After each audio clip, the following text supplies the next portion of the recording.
చెప్పుతోని కొడతాం, మరి చెప్పుతోని కొడతాం. సార్ జోలికి ఎవరు వచ్చినా కూడా ఊరుకునే ప్రసక్తే లేదు. సార్ వెనుక మేమందరం ఉన్నాం.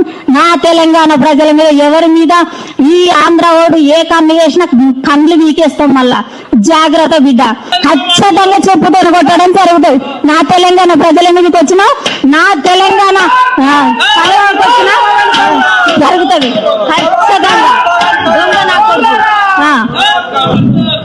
నా తెలంగాణ ప్రజల మీదకి రావడానికి హక్కు లేదు, అసలుకే లేదు, ప్రారంభించడానికి లేదు, మరి ఎవరికి లేదని నేను ఆంధ్ర పాలకులకు ఇక్కడికి రావడానికి హక్కు లేదని నేను హెచ్చరిస్తా ఉన్నా. ఇంకెవరి మీద కూడా ఇటువంటి ఆరోపణలు వేసిన దొంగ నా కొడుకులను చెప్పులతోని అందుతామని హెచ్చరిస్తా ఉన్నాను. ఇగో ఈ దొంగ నా కొడుకులు చెప్పుతోని ఖచ్చితంగా కన్నడం జరుగుతుంది.